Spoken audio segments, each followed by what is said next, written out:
नमस्कार प्रिय विद्यार्थियों। जैसे लास्ट क्लास में हम लोगों ने पढ़ा था डी और एफ ब्लॉक शुरू कर दिया है। डी और एफ ब्लॉक 2 यूनिट में आपके समाप्त करने की पूरी कोशिश करेंगे। दो वीडियो में है, इन 2 क्लासों में इनका समाप्त करने की पूरी कोशिश करेंगे। डी और एफ ब्लॉक में से इम्पोर्टेंट ये है, एक तो लेंथेनाइट संकुचन, क्या होता है लेंथेनाइट कॉन्ट्रिक्शन, इसके बारे में बताइए, और किसके कारण इसके कारण जो होती है वो कौन सा बढ़ेगा कौन सा घटेगा वो आपको बताना है। दूसरा होता है जो तत्व होते हैं इनके हाईएस्ट ऑक्सीडेशन नंबर किसके होते हैं, कौन अपचायक प्रवृत्ति का होता है, कौन अपचायक प्रवृत्ति का नहीं होता है। दूसरा बोर मैग्नेट्रॉन का सूत्र इंपॉर्टेंट है, ध्यान रखना। बोर मैग्नेट्रॉन, कैसे बोर मैग्नेट्रॉन का मान ज्ञात किया जाता है ये भी आपको बताया जाएगा। और फिर डी और एफ ब्लॉक में से खास ये रहेगा, एक आक्सीकरण अंक भी आप लोगों को इनका आना चाहिए, किस प्रकार से इनके आक्सीकरण अंक आते हैं। 2, 3, 4 जो भी मैंने आपको बताए हैं वो उनको ध्यान से देखना है, उनका आक्सीकरण। और उसके बाद उसके अम्लीय गुण भी खास होते हैं। जैसे जैसे ऑक्सीकरण अंक बढ़ते जाते हैं, ऑक्सीडेशन नंबर बढ़ते जाएंगे, इनकी एसिडिक प्रॉपर्टी भी बढ़ती जाती है। ये खास करके आपको ध्यान रखना है। ये 4-5 पॉइंट इसमें खास होते हैं। बिल्कुल सिंपल चैप्टर है ये। आठवां चैप्टर जो है आपके डी और एफ ब्लॉक बिल्कुल ही इजी चैप्टर है। इसमें से आपके नंबर कम नहीं होने चाहिए, नहीं कटने चाहिए, क्योंकि 3-4 नंबर का मैटर पूछा जाएगा। इसमें से एक नंबर के क्वेश्चन भी हो सकते हैं और 2 नंबर का क्वेश्चन भी हो सकता है। लेंथेनाइट संकुचन क्या है, इसके बारे में खास करके आपको ध्यान रखना है। एक अंतराकाशीय यौगिक के बारे में भी है, इंटरस्टिशियल स्पेसेस जो भी है, जो कंपाउंड है उनके बारे में पूछा जाता है। खास करके ये का ध्यान रखना है आपको। 1 बाय 1 आपको ये पूरा चैप्टर फिनिश करा देंगे। 2 या 3 वीडियो में ही इसे संपन्न करेंगे, आगे बढ़ने की कोशिश नहीं करेंगे। उसके बाद मैं आपके ऑर्गेनिक केमिस्ट्री ले लूँगा। ऑर्गेनिक केमिस्ट्री 2 या 3 दिन में पूरी कंप्लीट करने की पूरी कोशिश करेंगे। चलिए शुरू करते हैं। अब आपके सामने देखिए, लास्ट टॉपिक में मैंने आपको बताया था आयनन एंथैल्पी। आयनन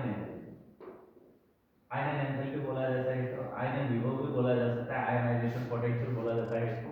आयनाइजेशन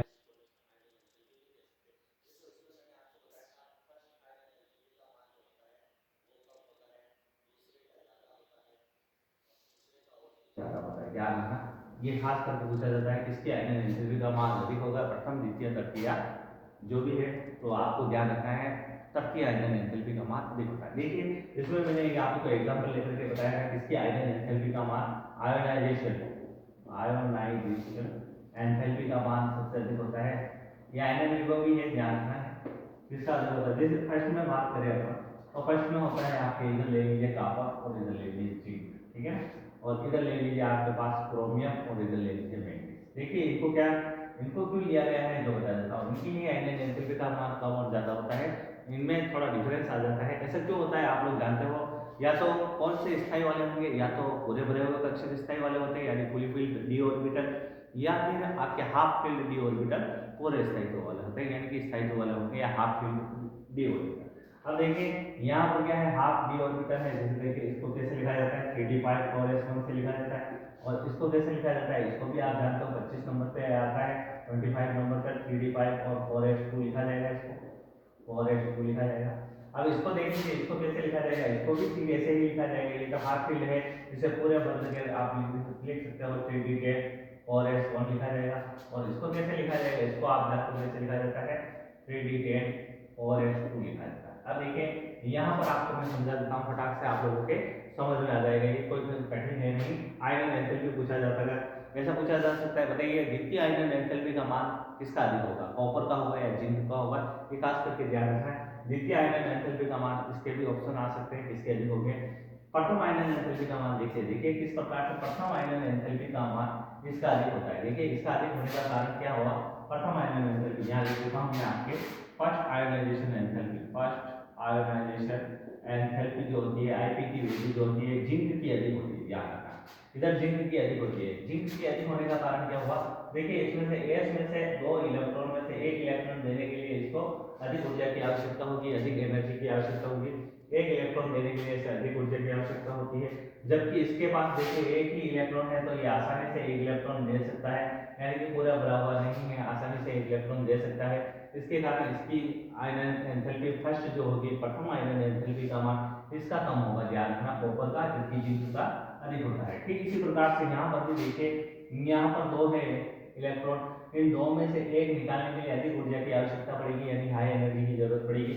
और यहाँ पर जो देखिए एक में से एक इलेक्ट्रॉन निकालने के लिए अधिक ऊर्जा की आवश्यकता नहीं होती है, आसानी से एक इलेक्ट्रॉन निकल सकता है। इस प्रकार से देखिए यहाँ फर्स्ट आयोनाइजेशन एंथैल्पी का मान किसका अधिक होगा।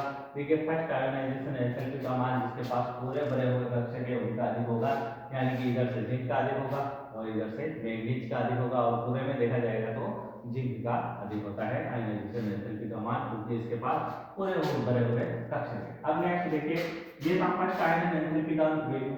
अब देखिए इसी प्रकार से मैं आपको सेकंड आयन एंथैल्पी के बारे में बता देता हूँ। सेकंड आयन एंथैल्पी ये फर्स्ट था, अब सेकंड के बारे में बता देता हूँ। देखिए ऊपर बना देता हूँ इसके बारे में, सेकंड के बारे में मैं आप लोगों को ऊपर बना करके बता देता हूँ। देखिए किस प्रकार से है सेकंड के बारे में, मैं आपके यहाँ इसी के ऊपर बना करके बता देता हूँ किस प्रकार से सेकंड का ज्यादा होगा। देखिए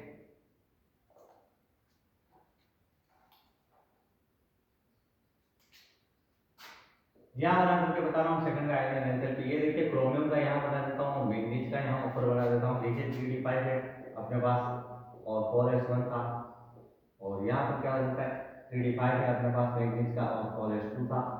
ठीक है, अब यहाँ पर देख लीजिए यहाँ पर क्या है, यहाँ पर भी इसके इसी तरह बना कर 3d10 है, 4s1 है, और जिंक क्या है आपको ध्यान है 3d10 है और 4s2 है। इलेक्ट्रॉनिक विज्ञान जरूर आप लोगों को आना चाहिए कैसे ऑर्बिटल भरे रहते हैं, क्योंकि इन्हीं का खेल है, या आपको प्रैक्टिस कर लेना। देखिए यहाँ से एक इलेक्ट्रॉन देने के बाद क्या हुआ, मैंगनीज का जो होता है फर्स्ट आयन एंथैल्पी का मान अधिक हो जाता है।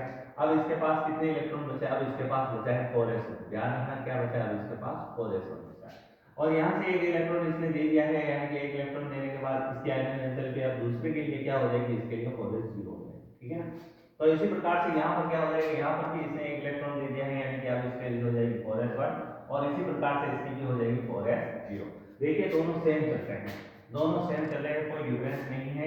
यहाँ अनभरित हाफ फील्ड ऑर्बिटल है और यहाँ पर fully filled orbital D orbital है। यहाँ और स्थायित्व वाले कौन होते हैं, हाफ फील्ड ऑर्बिटल और पूरे भरे हुए डी ऑर्बिटल स्थायित्व वाले होते हैं। अब देखिए यहाँ से एक इलेक्ट्रॉन जो है आसानी से देखा जाएगा, जैसे यहाँ पर कंडीशन थी, देखिए यहाँ पर एक कंडीशन थी अपने पास, ये देखिए क्रोमियम के पास यहाँ पर एक कंडीशन थी, एक इलेक्ट्रॉन आसानी से दे दिया था।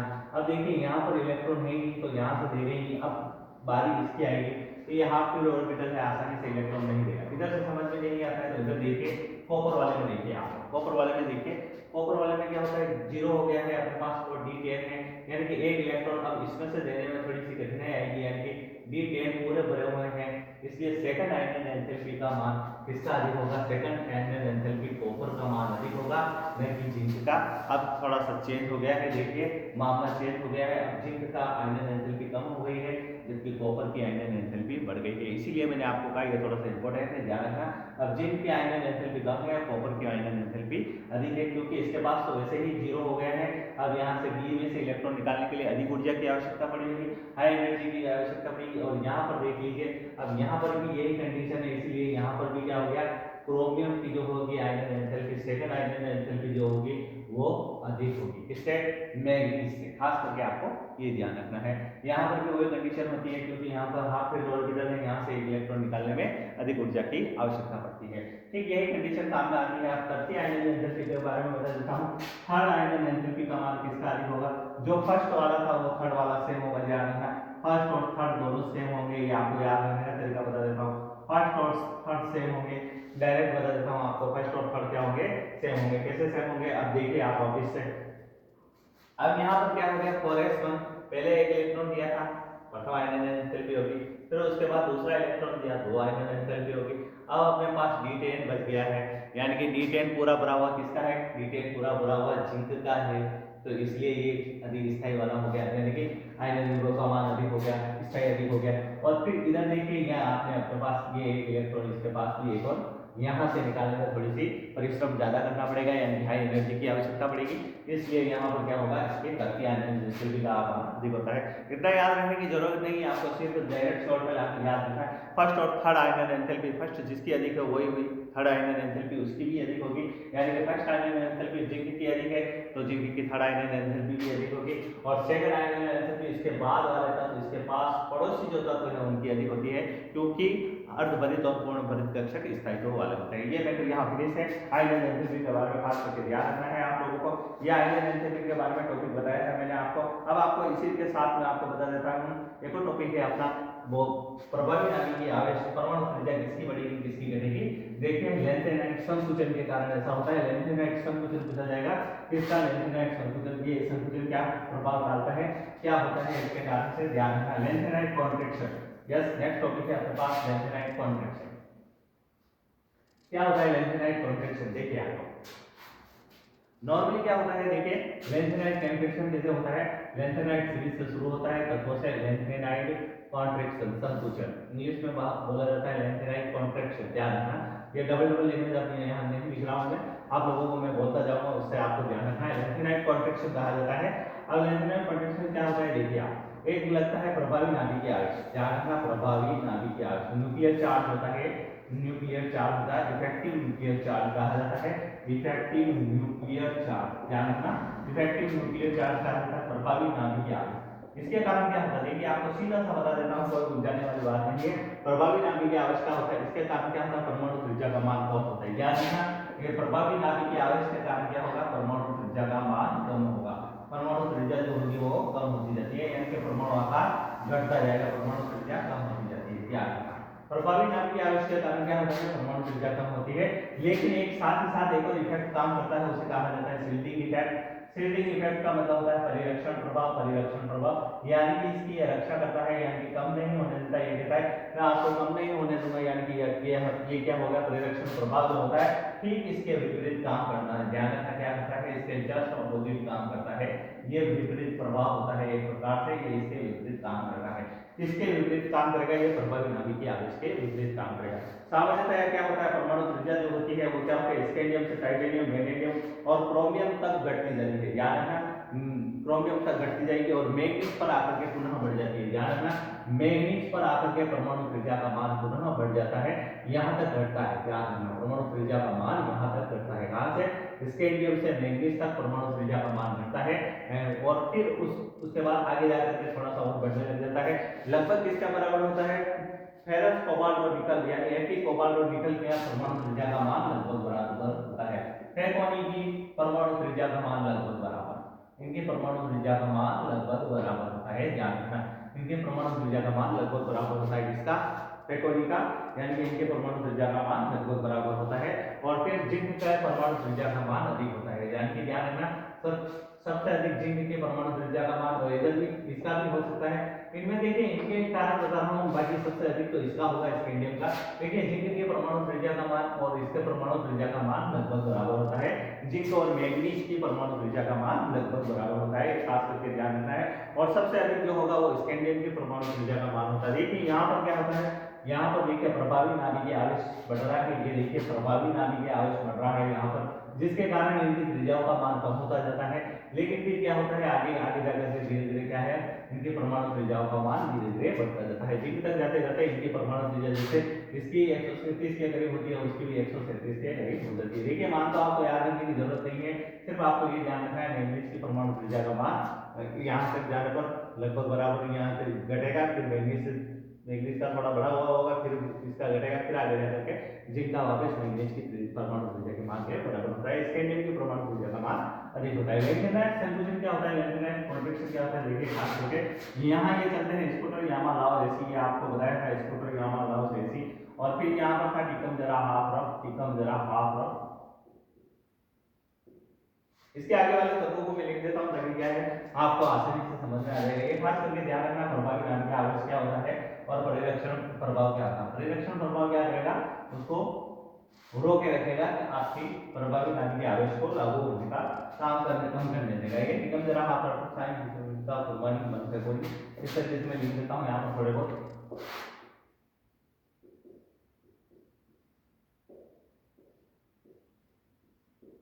ये छोटा सा तत्व लिखे हैं जो देखिए आपने खास करके यहाँ तक ही ध्यान रखना है।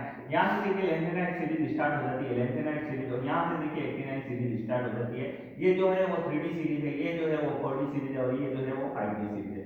खास करके 3D और 4D वाले में 3D से कोई लेना देना नहीं है, 4D और 5D सीरीज में इस प्रकार की आपको कुछ चेंजिंग देखने को मिलेगी। वो लेंथेनाइट कॉन्ट्रैक्शन के कारण होता है, लैंथेनाइट संकुचन के कारण होता है। ध्यान रखना, पूछा जा सकता है किसके कारण, 3D और 4D और 5D सीरीज में ऐसा होता है। देखिए ऐसा होने का कारण देखिए यहाँ पर जिरकोनियम और आफ्नियम, यहाँ पर डी में ऑर्बिटल में इलेक्ट्रॉन प्रवेश करते हैं, जबकि यहाँ पर आपको लिखना है एफ ऑर्बिटल में इलेक्ट्रॉन प्रवेश कर जाते हैं। क्या रखना, और एफ ऑर्बिटल में इलेक्ट्रॉन प्रवेश करना शुरू कर देते हैं, जिसके कारण क्या होता है, इसकी परमाणु त्रिज्या और इसकी परमाणु त्रिज्या लगभग बराबर होती है। जिरकोनियम और हाफनियम की परमाणु त्रिज्या लगभग बराबर हो जाती है। ध्यान रखना, जिरकोनियम और हाफनियम की परमाणु त्रिज्या बराबर हो जाती है। लैंथेनाइट संकुचन यही है, डी में इलेक्ट्रॉन जाने के साथ साथ एफ में इलेक्ट्रॉन चले जाते हैं, फिर डी में इलेक्ट्रॉन आते हैं, जिसके कारण से क्या होता है, यहाँ पर इलेक्ट्रॉन इनके जो संकुचन हो जाता है और परमाणु त्रिज्या क्या होती है, इसकी देखिए बढ़नी चाहिए, जहां पर नियम के हिसाब से बढ़नी चाहिए, लेकिन क्या हो जाता है, यहाँ पर इसकी परमाणु त्रिज्या का मान कम हो जाता है। जैसे जैसे यहाँ पर नीचे जाते जाएंगे इनकी परमाणु त्रिज्या घटती जाएगी। ध्यान रखना, यहाँ पर नीचे जाते जाएंगे, यहाँ पर परमाणु त्रिज्या घटती जाएगी और फिर इनकी परमाणु त्रिज्या भी लगभग बराबर होती जाती है। इस प्रकार से क्या है, इनकी परमाणु त्रिज्या भी बराबर होती जाती है, जैसे नायोबियम और टेंटेनम। ध्यान रखना, यहाँ पर नायोबियम और टेंटेनम की परमाणु त्रिज्या का मान भी बराबर होता है। आप ये दोनों एग्जांपल लिख सकते हो, जिरकोनियम और हाफनियम और नायोबियम और टेंटेनम की परमाणु त्रिज्या का मान लगभग बराबर होता है।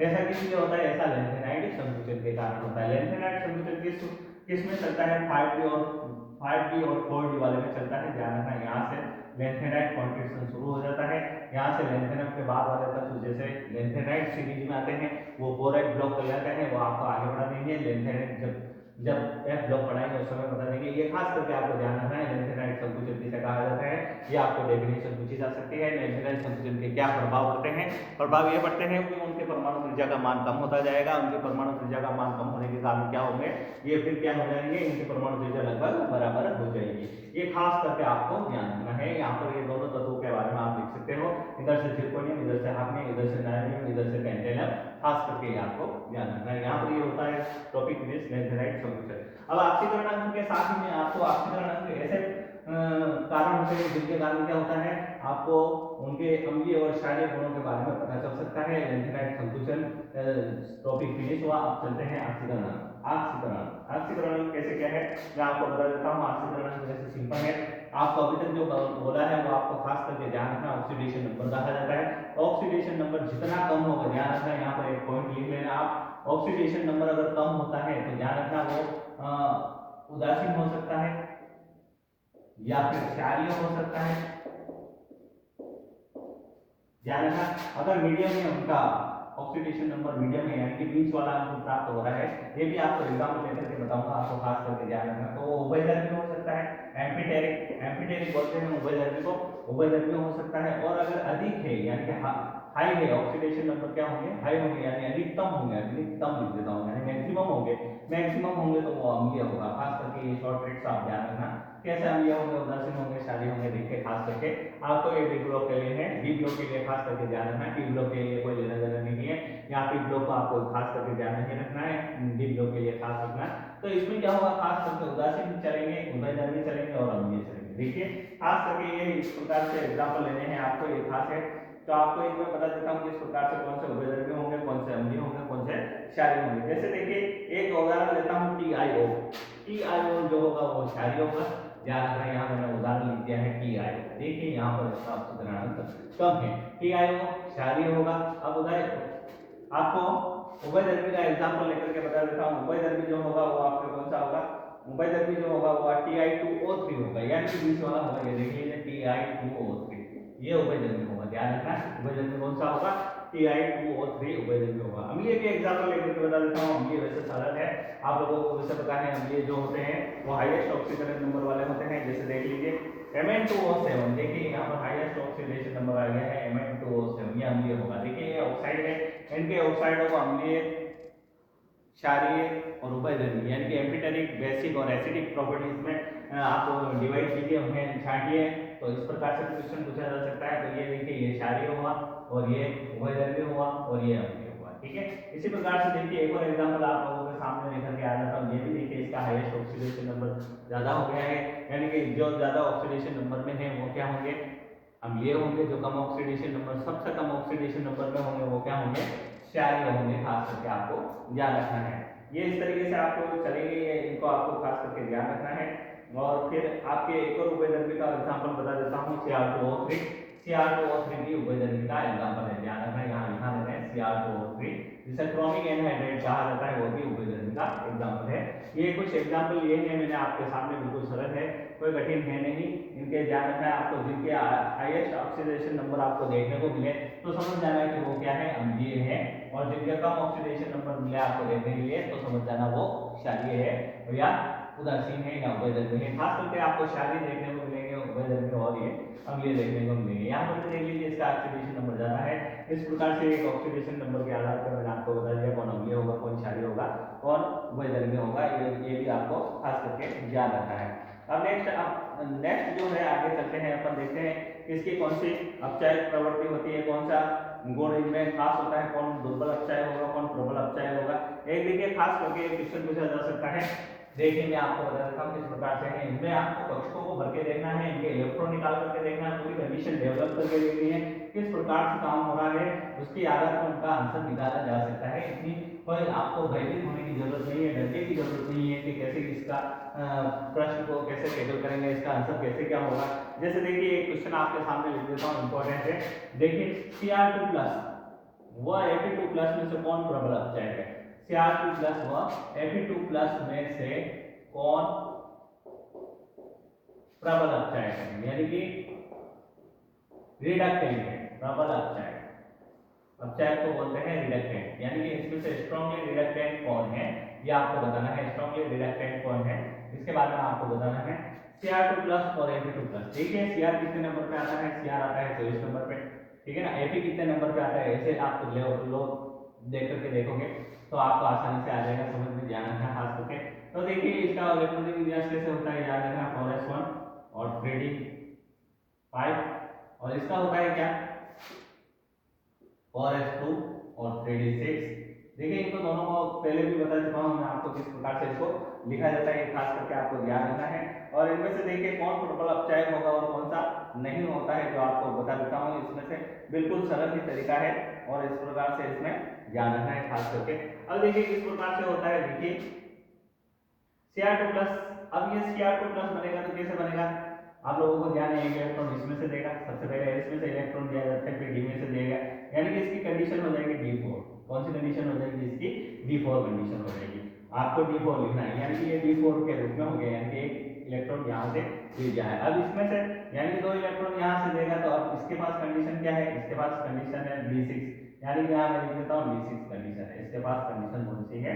d6 condition. अब ये d4 कंडीशन है, d4 से d3 में जाने का प्रयास करेगा, ये d4 से d3 में जाने का प्रयास करेगा, और ये d6 से d5 में जाने का प्रयास करेगा। तो इस प्रकार से इनके पास ये इलेक्ट्रॉन बच गए हैं, तो ये आयनिक रूप में होते हैं। तो फिर क्या करेंगे, इनको जैसे ही जल के साथ संयोजित किया जाता है तो स्थायी वाला कौन सा हो जाएगा? d3 वाला स्थायी वाला हो जाएगा। d3 जो होगा वो क्या होगा? स्थायी वाला होगा। ध्यान रखना खास करके d3 ऐसा लिखना है आपको, d3 जो होगा वो स्थायी वाला होगा, जिसके कारण क्या होगा, इनमें दोनों में से कौन प्रबल अपचायक की तरह काम करेगा? इन दोनों में से प्रबल अपचायक की तरह कौन काम करेगा? देखिए यहाँ पर आपका आंसर आ गया है, Cr2+ जो होगा वो प्रबल अपचायक की तरह काम करेगा, न कि Fe2+, क्योंकि Fe2+ d5 जो होगा वो स्थायी विन्यास प्राप्त नहीं होगा। जलीय विलयन में बोलने के लिए ये क्या होता है, d5 जो होता है वो T2G विन्यास के आधार पर अपन निकाल कर देख सकते हैं। T2G विन्यास प्राप्त होगा वो अधिक स्थायी होगा, जिसके कारण से क्या होता है, T3 जो होता है वो अधिक विन्यास प्राप्त करता है। इसी कारण से क्या है, अधिक स्थायी जो होगा वो कौन सा होगा? d3 वाला होगा। ये खास करके ध्यान रखना है। T2G में आप देखोगे T2G में 3 इलेक्ट्रॉन इसके चले जाएंगे, यानी कि T2G वाला पूरा जैसे आप लोगों ने देखा हुआ है, इस प्रकार से मैंने बताया था। यहाँ पर 2 ऑर्बिटल ऊपर दिए थे और नीचे 3 ऑर्बिटल दिए थे, आप लोगों को ध्यान है। इस प्रकार से एक एग्जांपल था। तो यहाँ पर एक इलेक्ट्रॉन और एक इलेक्ट्रॉन बराबर काम हो रहा है, यहाँ पर देख लीजिए बराबर काम हो रहा है। फिर क्या हुआ है, यहाँ पर एक और एक आने से क्या हो गई, अव्यवस्था फैल गई, यहाँ पर अव्यवस्था फैली। यहाँ देखिए ये काम पूरा हो गया है, यानी कि ये यहाँ पर तो काम नहीं हो गया, यानी कि T2G3 वाला काम, यानी d3 ज्यादा स्थायी वाला होता है d5 से। ये खास करके आपको ध्यान रखना है, ये भी इसका आंसर है। Cr2+ और Fe2+ में से कौन प्रबल अपचायक होगा? क्वेश्चन आ सकता है, इंपॉर्टेंट क्वेश्चन है। Cr2+ प्रबल अपचायक की तरह होगा। क्यों होगा? क्योंकि इस प्रकार से आपको स्ट्रक्चर बना करके बताना है, इस प्रकार से इलेक्ट्रॉन लेकर के बताना है। इसमें से इलेक्ट्रॉन चला जाएगा और फिर क्या होगा, d4 से d3 विन्यास प्राप्त करने की कोशिश करेगा, यहाँ d6 से d5 विन्यास प्राप्त करने की कोशिश करेगा। इसलिए इस प्रकार से इनका कंडीशन होगी और फिर कौन सा प्रबल अपचय होगा, इसमें Cr2 प्लस प्रबल अपचय होगा। एक इंपॉर्टेंट क्वेश्चन आपके सामने मैं लेकर के आया था, मेरे को लगा था कि हाँ ये हो सकता है इंपॉर्टेंट क्वेश्चन और यहाँ का से क्वेश्चन पूछा जा सकता है, खास करके ये ध्यान रखना है। नेक्स्ट अपन चलते हैं चुंबकीय गुण, मैग्नेटिक प्रॉपर्टीज। यहाँ पर आपका ये टॉपिक फिनिश होता है, थोड़ा स्पीड से काम करेंगे, आप लोग देख रहे होंगे फिर थोड़ी स्पीड रखी हुई है, सर ने बोलने में थोड़ी फुर्ती रखी हुई है। जितना एनर्जेटिक मैं हूँ उससे डबल एनर्जेटिक आप लोगों को होना है, ताकि क्या है आप भली भांति रूप से अच्छे से एग्जाम दे सके। मैं चाहता हूँ सब बच्चों के कम से कम अच्छे नंबर आए, और फिर अच्छे नंबर लाने से सब अगर मान लीजिए किसी ने साल भर मेहनत नहीं की है तो वो थोड़ा सा जग जाए, और लास्ट में जाकर के थोड़ा सा मेहनत कर ले तो हो सकता है उसके 30-40 नंबर आसानी से बन जाए, और भी अच्छे आप मेहनत करोगे तो आसानी से और नंबर आप ला सकते हो। कम से कम 30-40-50 नंबर तो आप लोगों के बन जाएगा। साल भर से मेहनत नहीं करते उन बच्चों के लिए खास करके लेकर के आया हूँ, ताकि है और बाकी जो बच्चे साल भर मेहनत करते हैं उनके लिए तो ये एक रामबाण औषधि की तरह साबित हो सकता है। यस, आगे चलते हैं अपन चुंबकीय गुण, चुंबकीय प्रॉपर्टी यानी मैग्नेटिक प्रॉपर्टी। चुंबकीय गुण, चुंबकीय गुण होता है मैग्नेटिक प्रॉपर्टी। देखिए किसके आधार पर कौन कौन से भागों में बांटा गया आप लोग जानते हो, डायमैग्नेटिक्स, ये क्या होते हैं जानते हो, इसमें पेयर्ड इलेक्ट्रॉन होंगे, ध्यान रखना, पेयर्ड इलेक्ट्रॉन, युग्मित इलेक्ट्रॉन होंगे, इसमें युग्मित इलेक्ट्रॉन, ध्यान रखना, खास करके आपके सामने बनाना। आप लोग देखिए वहां चित्र भी बना सकते हो, चित्र भी बिल्कुल सरल है, कोई कठिन नहीं है। चित्र देखिए किस प्रकार से होगा, ये यहाँ पर एक फील्ड लगाया गया है, यहाँ से दूर से आप निशान से निकालोगे इस तरीके से ये होगा पट्टी चुंबकीय, ध्यान रखना कोई चित्र कोई हार्ड नहीं है। अगर इस प्रकार से पूछा जाए चुंबकीय गुण कैसे कहते हैं, ये चुंबकीय गुण है, ध्यान रखना। और ये एन और एस नॉर्थ और साउथ पोल आप जानते हो जैसे। अब ये देखिए ये डायमैग्नेटिक्स का उदाहरण लिया है मैंने पहले में, इसमें युग्मित इलेक्ट्रॉन होते हैं, ध्यान रखना, पेयर ऑफ इलेक्ट्रॉन होते हैं, यानी कि इसमें जोड़े होते हैं। ऐसे अयुग्मित इलेक्ट्रॉन आपको देखने को नहीं मिलेंगे, ऐसे अयुग्मित इलेक्ट्रॉन जो होंगे वो आपको देखने को नहीं मिलेंगे। ये डायमैग्नेटिक है, हिंदी में इसे प्रतिचुंबकीय कहा जाता है। दूसरा होता है अनुचुंबकीय। अनुचुंबकीय का मतलब आप लोग जानते हो, जो चुंबक के प्रति सहनशीलता दर्शाता है, यानी कि उसके प्रति आकर्षित होने का भाव होता है, चुंबक के प्रति यानी कि उसके प्रति आकर्षित होने का भाव होता है। ये कौन से होंगे, इनके पास अनपेयर्ड ऑफ इलेक्ट्रॉन होंगे, ध्यान रखना, अनपेयर्ड ऑफ इलेक्ट्रॉन होंगे, अनपेयर्ड ऑफ इलेक्ट्रॉन। अनपेयर्ड क्या मतलब होता है, अयुग्मित। अनुचुंबकीय से अयुग्मित याद रखना है आपको, अनुचुंबकीय से अयुग्मित ये आपका काम बन गया है। यहाँ पर अनुचुंबकीय से अयुग्मित इलेक्ट्रॉन होते हैं, ये आपका काम बन गया है, यानी कि यहाँ आपको पता चल गया है अयुग्मित इलेक्ट्रॉन होंगे वो अनुचुंबकीय प्रवृत्ति के होते हैं। इस प्रकार से उनके पास कक्षक में एक एक इलेक्ट्रॉन आते रहेंगे, जैसे D1, D2, D3 विन्यास वाले जो भी होंगे वो अनुचुंबकीय होंगे, और D10 वाले विन्यास वाले, यहाँ लिख देता हूँ मैं, D10 विन्यास वाले और D0 विन्यास वाले जो भी होंगे वो डायमैग्नेटिक होंगे, खास करके आपको ध्यान रखना है। बस ये इस प्रकार से एग्जाम्पल जो आप लोगों को ध्यान रखना है। अगर अनुचुंबकीय का चित्र आप लोग बना रहे हैं तो इसमें से निकाल कर इसमें से गुजार करके बनाना है, इस प्रकार से इसमें से गुजार करके बनाना है, नियम इस तरीके से ये ऐसे चित्र फॉलो कर देना है, ये हो जाएगा पैरामैग्नेटिक का चित्र, यानी कि इसके अंदर से आपको लाइनें खींच करके आपको निकालनी है। ये सिंपल सा चित्र है, ये अनुचुंबकीय गुण है। अनुचुंबकीय जानते हो किसको, कौन अनुचुंबकीय होगा, ध्यान रखना, Cu2+ जो होता है वो अनुचुंबकीय होगा, जबकि Cu+1 प्रतिचुंबकीय होगा। खास करके ध्यान रखना, Cu+1 तो प्रतिचुंबकीय होगा, लेकिन Cu2+ जो होगा वो अनुचुंबकीय होगा, खास करके ध्यान रखना, पैरामैग्नेटिक होगा। इसी प्रकार से इनमें तो इलेक्ट्रॉन निकाल करके आप लोग देख सकते हैं, जिनके पास इस प्रकार से विन्यास आते हैं, D1, D2, D3 और D9 वाला विन्यास है, यहाँ पर ध्यान रखना। इसी प्रकार से अगर ये आपको निकालना आता है तो आप बोर मैग्नेट्रॉन भी निकाल सकते हो। नेक्स्ट टॉपिक अपन चलते हैं bore magnetron. Yes, bore magnetron, यहाँ चुंबकीय और अनुचुंबकीय एक और लौह चुंबकीय होता है, वो भी जान रखना। कोबाल्ट, निकल, इस प्रकार से वो बताते हैं, कोबाल्ट और निकल, और कोबाल्ट, निकल और फिर ये लौह चुंबकीय गुण होते हैं। इनमें क्या होता है, प्रबलता से अनुचुंबकीय गुण होते हैं, ध्यान रखना। अगर विद्युत क्षेत्र हटा भी दिया जाए तो फिर क्या, इलेक्ट्रिक फील्ड अगर हटा भी दिया जाए तो क्या होता है, तो भी अपना चुंबकत्व का जो मैग्नेटिज्म का गुण होता है वो ये लॉस नहीं करते हैं, उन्हें लौह चुंबकीय पदार्थ कहा जाता है।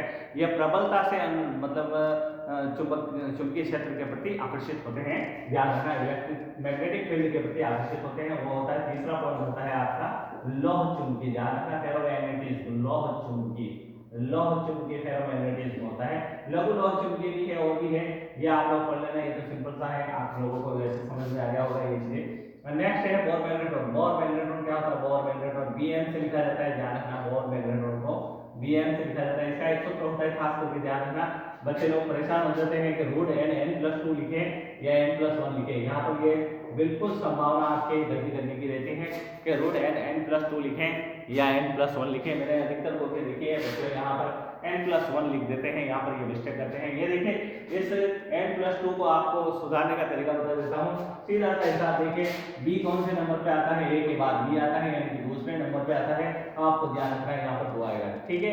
ये आपको याद रह सकता है आसानी से कि यहाँ पर क्या आएगा, 2 आएगा या 1 आएगा। b से शुरू हो रहा है तो समझ लीजिए यहाँ पर आपको 2 डालने हैं, 1 नहीं डालना है। ये आपको याद परमानेंट याद रहेगा। इस प्रकार से इसका फॉर्मूला होता है। बोर मैग्नेट्रॉन का मान कैसे ज्ञात किया जाता है, देखिए अयुग्मित इलेक्ट्रॉनों की संख्या के आधार पर इनका मान होता है। अयुग्मित इलेक्ट्रॉनों की संख्या के आधार पर इनका मान होता है। अयुग्मित इलेक्ट्रॉन की संख्या जो होती है वो कितनी हो सकती है, 1 2 3 4 और 5 हो सकती है, 6 नहीं हो सकती है। ध्यान रखना, अयुग्मित इलेक्ट्रॉनों की संख्या d ऑर्बिटल में कितनी हो सकती है, अधिकतम 5 हो सकती है। ध्यान रखना, खास करके d ऑर्बिटल में अधिकतम 5 हो सकती है। एक अयुग्मित इलेक्ट्रॉन है तो ध्यान रखना उसका मान होता है 1.73 बोर मैग्नेट्रॉन। ध्यान रखना, इस सूत्र से आप याद कर लेना, देख लेना। और 2 होता है तो उसका मान होता है 2.86 बोर मैग्नेट्रॉन। ध्यान करके देख लेना आप लोग। अगर 3 अयुग्मित इलेक्ट्रॉन होते हैं तो उसका मान होता है 3.87 बोर मैग्नेट्रॉन। अगर 4 अयुग्मित इलेक्ट्रॉन होते हैं तो उसका मान होता है 4.92 बोर मैग्नेट्रॉन। और अगर 5 होते हैं तो उसका मान होता है 5.92 या इसके आसपास कुछ आता है, ये देख लेना आप लोग। बोर मैग्नेट्रॉन का मान इसका होता है। ध्यान रखना, 1 अयुग्मित, 2 अयुग्मित, 3 अयुग्मित इलेक्ट्रॉन, ये अयुग्मित इलेक्ट्रॉन है। ध्यान रखना, अनपेयर्ड ऑफ इलेक्ट्रॉन। अब देख लीजिए अनपेयर्ड ऑफ इलेक्ट्रॉन कहाँ मिलते हैं, ये ऐसा मिलेगा आपको Cu2+ में। ध्यान रखना, 1 अयुग्मित इलेक्ट्रॉन आपको कहाँ मिलते हैं, Cu2+ में मिलेगा। 5 अयुग्मित इलेक्ट्रॉन कहाँ मिलेंगे आपको, 5 अयुग्मित इलेक्ट्रॉन का जो उदाहरण होगा वो आपके पास होगा Mn2+। ध्यान रखना, पूछा जा सकता है। Mn2+ में बोर मैग्नेट्रॉन का मान कितना होता है, तो Mn2+ का बोर मैग्नेट्रॉन का मान आप लोग देख लीजिए 5.92 जो भी आता है। यहाँ पर ये देख लीजिए, ये थोड़ा कम ज्यादा हो सकता है। और फिर यहाँ पर ये Mn2+ का मान आपके सामने लिख दिया है। 3 अयुग्मित इलेक्ट्रॉन होते हैं तो कौन सा होगा, 4 अयुग्मित इलेक्ट्रॉन होते हैं तो कौन सा होगा, और 2 अयुग्मित इलेक्ट्रॉन होते हैं तो कौन सा होगा। पूछा जा सकता है 1 अयुग्मित इलेक्ट्रॉन के लिए बोर मैग्नेट्रॉन का मान कितना होता है, तो 1 अयुग्मित इलेक्ट्रॉन के लिए बोर मैग्नेट्रॉन का मान होता है 1.73 बोर मैग्नेट्रॉन। इसमें यहाँ आप सूत्र में रख करके देख सकते हो। ये आपके सामने में ज्यादा ये इसे सोल्व नहीं करूंगा, इसे आप लोग खुद ही रख करके देख लेना। देखिए एक बता देता हूँ मैं, 5 + 2, ये देखिए 5 अयुग्मित इलेक्ट्रॉन रखे हैं तो इस प्रकार से ये आया है। ये हो गया है 5 और ये हो गया 7, 5 × 7 हो गया है ये, और ये हो गया 35, यानी कि √35 का मान जो होगा वो इसके आसपास निकल जाएगा 5.92। देखिए डायरेक्ट भी याद रख सकते हैं, आपको आपके सामने लिख दिया है, कुछ नहीं, थोड़ा अंक बढ़ाने हैं, 5 7 अंक बढ़ाने हैं और कुछ नहीं करना है। बस ये इस प्रकार से ये बोर मैग्नेट्रॉन का मान है, ये अनुचुंबकीय प्रवृत्ति को दर्शाता है। नमस्ते, धन्यवाद दोस्तों। प्रिय विद्यार्थियों, मैंने आपको यहाँ तक के टॉपिक क्लियर करवा दिए हैं, यानी कि बोर मैग्नेट्रॉन भी इंपॉर्टेंट है, ध्यान रखना है खास करके। अब आपके जो कुछ डीप टॉप में से कुछ और टॉपिक बचे हैं, जैसे वो रिएक्शंस हैं, उन रिएक्शनों को भी मैं नेक्स्ट वीडियो में लेकर के आ जाऊंगा। बिल्कुल ही सरल तरीके से आपको इन रिएक्शनों के बारे में बता दूंगा। रिएक्शन में थोड़ी सी इंपॉर्टेंट पड़ती है, क्योंकि उनमें से कोई सी भी रिएक्शन पूछी जा सकती है और पूछा जा सकता है, बताइए इस रिएक्शन को संतुलित कीजिए, क्या करते हैं, बैलेंस कीजिए इस रिएक्शन को। उसमें कुछ है एसिडिक मीडियम में है, KMnO4 के साथ है, मतलब आपने वो टाइट्रेशन करी हुई है प्रैक्टिकल में, वही है। और KMnO4 है, Cr2O7 है, यानी कि डाइक्रोमेट के रूप में है, एसिडिक है, बेसिक मीडियम है। इस प्रकार से उनको फटाफट से आपको एक स्टेप में याद करने का तरीका मैं आपको फटाफट से बता दूंगा उसमें नेक्स्ट वीडियो में। धन्यवाद।